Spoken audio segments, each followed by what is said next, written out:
ভয়াবহ অগ্নিকাণ্ড। এবার একটি খাদ্য প্রক্রিয়াকরণ কারখানায় অগ্নিকাণ্ডের ঘটনা ঘটে। ঘটনায় 3 জনের মৃত্যু হয়েছে বলে খবর পাওয়া গিয়েছে। আহত হয়েছেন আরো 6 জন।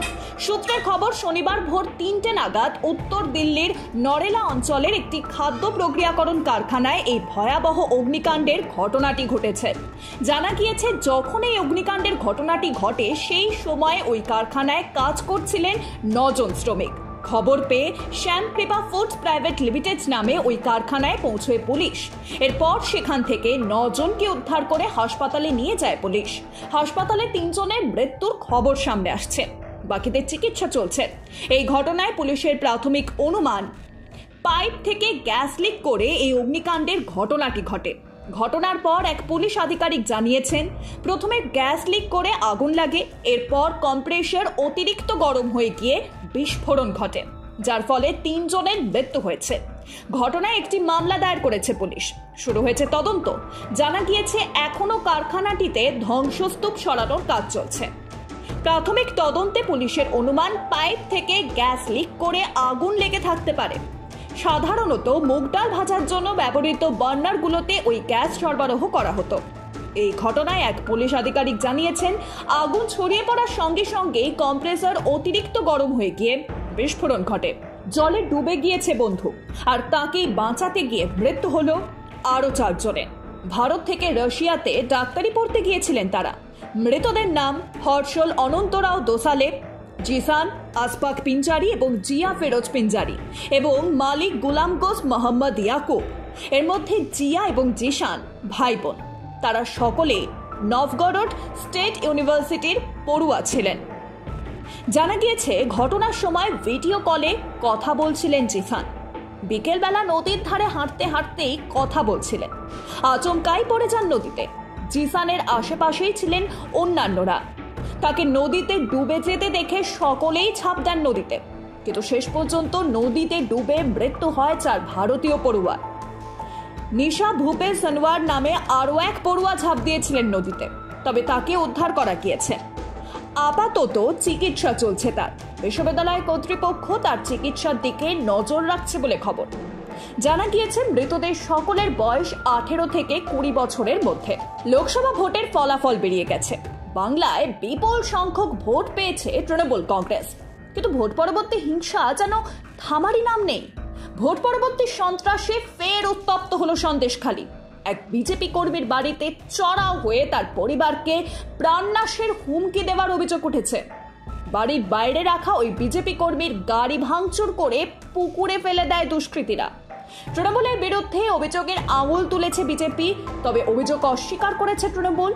সন্দেশখালীর কোড়াকাঠি এলাকায় 227 নম্বর বুথের বাসিন্দা বিজেপি কর্মী কৃষাণু গায়েন। অভিযোগ, বৃহস্পতিবার গভীর রাতে একদল দুষ্কৃতী তার বাড়িতে চড়াও হয়। বুঝতে পেরে গা ঢাকা দেন কৃষাণু। তাকে বাড়িতে না পেয়ে তার পরিবারের অন্য সদস্যদের প্রাণনাশের হুমকি দেয় তারা। যাওয়ার সময় বাড়ির একপাশে থাকা 4 চাকা গাড়িটি ভাঙচুর করে পুকুরে ফেলে দিয়ে যায়। এই ঘটনায় আতঙ্কিত হয়ে পড়েছেন কৃষাণুর পরিবারের লোকজন সহ কৃষাণু। ওই বিজেপি কর্মীর অভিযোগ, তৃণমূল আশ্রিত দুষ্কৃতীরাই এই হামলার সঙ্গে জড়িত। তিনি বলেন, ভোট মিটতেই এলাকায় সন্ত্রাস শুরু করেছে তৃণমূলের লোকজন। বাড়ি ভাঙচুর, লুটপাট, মহিলাদের শ্লীলতাহানি এখন নিত্যদিনের ব্যাপার হয়ে দাঁড়িয়েছে। পুলিশকে জানিয়েও কোনো ফল হচ্ছে না। আতঙ্কে ঘর ছাড়া বিজেপি কর্মীরা। ভোর রাতে ঘটল ভয়াবহ দুর্ঘটনা। নারায়ণগড় জাতীয় সড়কে নিয়ন্ত্রণ হারিয়ে উল্টে গেল ভুবনেশ্বর থেকে আসা একটি বাস। দুর্ঘটনার জেরে আহত বহু যাত্রী। জানা যাচ্ছে, দুর্ঘটনায় এক যাত্রীর কাটা পড়েছে পা, কেউ আবার গুরুতর আহত। ভুবনেশ্বর থেকে প্রায় 50 থেকে 60 জন যাত্রী নিয়ে কলকাতার দিকে যাচ্ছিল দূরপাল্লার বাসটি। ভোর রাতে নারায়ণগড়ে পৌঁছে যায় বাসটি। সেখানেই নিয়ন্ত্রণ হারিয়ে 60 নম্বর জাতীয় সড়কের কাছে উল্টে যায় বাসটি। দুর্ঘটনার জেরে আহত হয়েছেন অনেকেই। দুর্ঘটনায় মোট আহতের সংখ্যা 15 জন, যার মধ্যে 5 থেকে 6 জন গুরুতর আহত। আহতদের তড়িঘড়ি নিয়ে যাওয়া হয় মেদিনীপুর মেডিকেল কলেজ হাসপাতালে। নারায়ণগড় থানার পুলিশ এবং জাতীয় সড়ক কর্তৃপক্ষের উদ্যোগে আহতদের ব্যবস্থা করা হয়েছে চিকিৎসার। কিন্তু কিভাবে ঘটল এই দুর্ঘটনাটি? পুলিশের প্রাথমিক অনুমান, চালকের ঘুমে চোখ বুজে গিয়েছিল বলেই ঘটে এই দুর্ঘটনাটি। যদিও এর পিছনে অন্য কোনো কারণ রয়েছে কিনা তার তদন্ত চালাচ্ছে পুলিশ। নেশাগ্রস্ত অবস্থায় বাবাকে কুপিয়ে খুনের অভিযোগ উঠল ছোট ছেলের বিরুদ্ধে। ঘটনাটি ঘটেছে তুফানগঞ্জ 1 নম্বর ব্লকের অন্ধরান ফুলবাড়ির নয়েশ্বরী এলাকায়। শুক্রবার রাতে ঘটনাকে কেন্দ্র করে তীব্র চাঞ্চল্য এলাকায়। মৃতদেহ উদ্ধার করে ময়না তদন্তের জন্য পাঠিয়েছে পুলিশ। অভিযুক্তকে গ্রেফতার করা হয়েছে। পুলিশ ও স্থানীয় সূত্রে জানা গিয়েছে মৃত ব্যক্তির নাম অভিরাম দাস, আনুমানিক বয়স 70 বছর। তিনি ছোট ছেলে লক্ষণ দাসের সঙ্গেই থাকতেন। ঘটনার দিন রাতে অভিরাম বাজার থেকে ফিরলে নেশাগ্রস্ত ছোট ছেলের সঙ্গে বচসা বাঁধে। অভিযোগ তখনই লক্ষণ কুড়ুল দিয়ে বাবার ঘাড়ে কোপ মেরে খুন করেন। মৃত অভিরাম দাসের বড় ছেলে রামদাস তিনি বলেন, ভাই সবসময় নেশা করে থাকতো, মাঝে মাঝেই বলতো বাবাকে মেরে ফেলবে।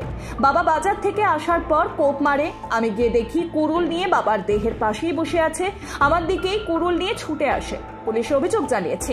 চর কাণ্ডে ফের সরব হলেন কঙ্গনা রানাউত।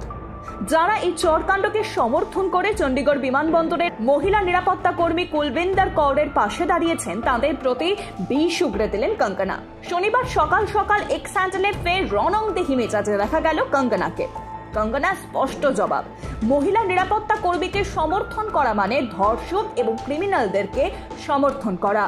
শুক্রবার রাতে কলকাতার নিউ টাউনের সাপরজি এলাকায় ঘটে তুমুল ঝামেলা। বচসায় জড়িয়ে পড়েন টলিউড অভিনেতা এবং তৃণমূল কংগ্রেস নেতা সোহম চক্রবর্তী। তার অভিযোগ, তাকে কদর্য ভাষায় আক্রমণ করে রেস্তোরাঁর মালিক। শুধু তাকেই নয়, অপমানিত করা হয় তার নেতা অভিষেক বন্দ্যোপাধ্যায়কেও। নিজেকে তাই সংযত রাখতে না পেরে তিনি সপাটে চড় মারেন রেস্তোরাঁর মালিককে, যা স্বীকার করে নিয়েছেন সোহম নিজেই। সোহম বলেন, আমি শট দিচ্ছিলাম, হঠাৎ খুব চিৎকার চেঁচামেচি, নিচে এসে জানতে চাই কি হয়েছে। আমার নিরাপত্তা রক্ষীদের সঙ্গে বাজে ব্যবহার করছে। মালিককে বলতে ঔদ্ধত্য দেখাতে শুরু করেন।